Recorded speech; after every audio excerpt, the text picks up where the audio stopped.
Hello everyone and welcome to the Good Old Gamer. So today we're going to be talking about next year's graphics cards. I know, at this point in time we're still waiting for AMD to unveil their RDNA 2 Big Navi GPUs, but this week we got a lot of information that's kind of pointing to what next year is going to look like, so might as well talk about it. It is interesting. Alright, so this all really comes down to the fact that it looks like Nvidia will be moving away from Samsung's 8nm process for their Ampere lineup come 2021. They're going to refresh the lineup on TSMC's 7nm process. Now, we talked about this on my live stream on Saturday. If you missed that, it's available to everybody over on Patreon. Links are in the description below, so you can go ahead and check that out. But I wanted to talk about that in its own video because, like I said, to me this is pretty interesting. So to kick things off, why would Nvidia leave Samsung to now go to TSMC 7nm? Well, it's because TSMC has a lot of capacity freeing up, and they've recently lowered their prices for 2021. AMD will be moving off of 7nm next year, so there's going to be a large chunk of capacity there for Nvidia to pick up. Now, this seems like a really odd shift here, especially since they've already made the decision to go with Samsung with their Ampere lineup. But you have to remember that their A100, this is their Tesla class GPU, is built on Ampere and is already on TSMC's 7nm. We also know before choosing Samsung, they were weighing their options between the Samsung process or going with TSMC. So it makes sense that Nvidia already has the information on how to build their Ampere GPUs on TSMC's process. So for them, that's not really going to be all that difficult. And it's likely once they saw the limitations of the 8nm process, which as we know now is essentially the RTX 3090. They can't build anything bigger or faster on that particular process. And now they're having some serious yielding issues. They're just not getting enough chips out there. This is the reason why none of you guys can still buy an RTX 3080. This isn't going to last. If they can't get enough supply out to you and me and everybody else and the community, a lot of sales are going to shift over to AMD if they have the supply to meet the demand. And this is really, really bad for Nvidia. And like I said, after they probably finished building their products and tested them and saw the limitations of the 8nm process, this is the reason why they had to build big coolers. They had to clock them way outside the efficiency curve and basically just say to hell with TDP, which also means they said to hell with the laptop market. They obviously knew at that point something would need to change, and likely it was then, so probably about a year ago, they realized they will have to eventually move back to TSMC. With the price dropping, it became the perfect time for them to go ahead and do that. Okay, so this isn't all that interesting. It's just going to be Ampere on 7nm. It'll likely draw a lot less power, maybe be a little bit faster. They might tweak the architecture a little bit.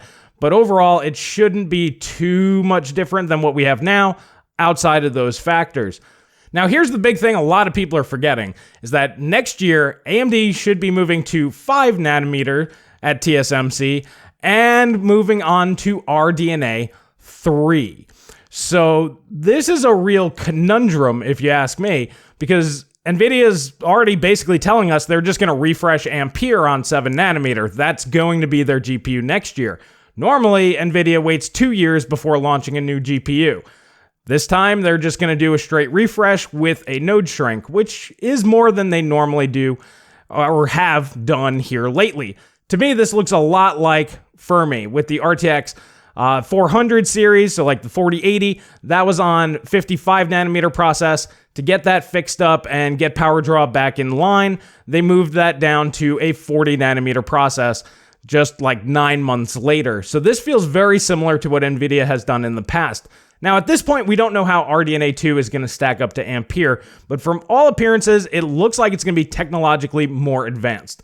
Much better on performance per watt, and maybe not taking the performance crown. They might not be able to beat like the 3090, but at something like 255 watts or so, they might be able to compete with the RTX 3080. That's huge. That means they will have technological advantage and likely will also have pricing advantage this generation. Then with a new architecture, Nvidia is not going to be able to get too much more out of Ampere, not from what we can see anyway.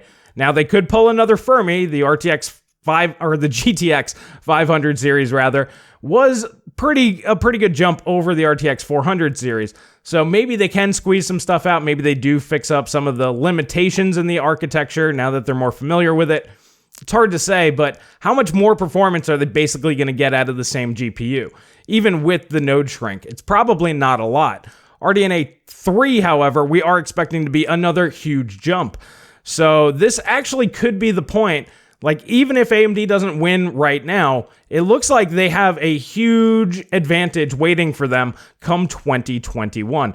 Assuming they launch RDNA 3 next year. They might want to push their plans back. Who knows if the pandemic, affected their timelines at all.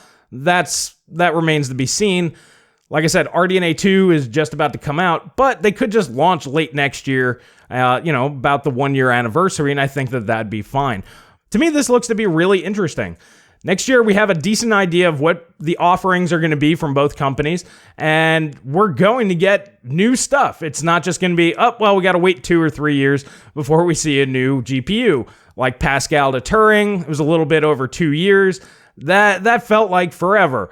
And then it's just about 2 years or so from Turing to Ampere. This time around, looks like just 1 year's time, we're going to have new GPUs from both manufacturers. Now, this really begs the question, is now the time to really invest big money into a new graphics card, knowing that both companies are going to have something bigger and better next year? Now, of course, you can always play this kind of like waiting game. Oh, just wait till the next one. It's going to be better. Of course, it's always going to be better. But like I said, most of the time, at least here recently, we're used to a 2-year time span in between graphics cards. If we're going back to the old days where every year we're going to get new graphics cards from these guys, these really high prices, like the RTX 3090, make even less sense because they will be out of date much, much faster. Something like the RTX 3080, still a good value in today's market as of right now because we don't know what Big Navi is going to offer. Talked about this also on the live stream, but basically we need to compare the RTX 3080 to the 2080 Ti. That was a $1,200 card versus a $700 card. That's 30% faster.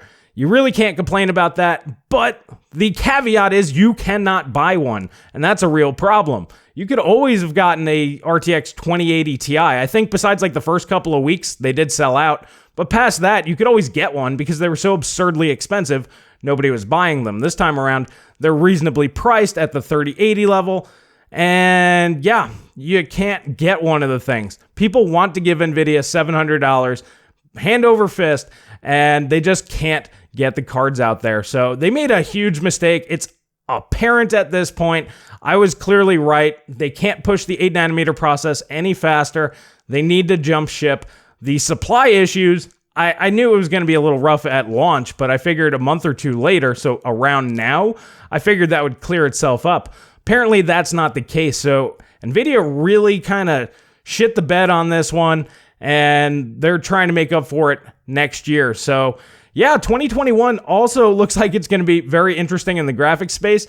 We don't have that 1 year of lull where nothing happens except for maybe minor refreshes.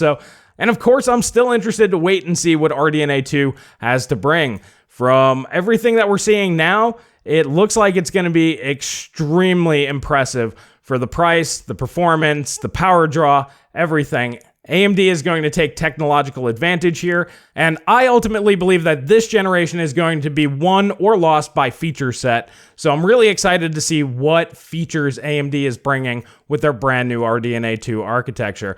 So I really can't wait to see that, and then I definitely can't wait to see next year when we have the refresh battle from Nvidia and another new architectural change from AMD. I think Nvidia is on the ropes on this one myself, guys. AMD, they said that they're going for like the Zen kind of momentum, and every year there's a new Zen CPU, and every year that just hurt Intel worse and worse and worse. And if AMD can come out with a new architectural refresh every single year like clockwork, this is going to lead to some serious competition. So Nvidia, you may have to step up your game. I highly doubt they're going to have a new architecture ready for next year. I'm expecting it just to be an Ampere refresh. You could call it Ampere Plus or something like that. But yeah, like I said, I think it's going to be interesting, but I want to hear your thoughts down in the comment section below. Do you guys like the fact that the GPU market's getting this competitive? We're going to get graphics cards every year again, which is really awesome. The fact that we are going to get graphics cards every year are going to make the super high prices less appealing to people because you don't want to invest that much in a flagship. It's only good for 9 months, 12 months. I think people are going to start skipping the super high end, and I believe this will help drag pricing back to somewhere reasonable, maybe the $1,000 maximum price. I think that would be okay at this point in time. $999 at the top of the line, and then just drop everything from there. But alrighty, guys, I want to hear your thoughts on this. If you like these kind of videos, please hit that like button. Please subscribe. Please share with friends. That really does help me out. And that's all I have for you guys here today. And I will catch you guys in the next video.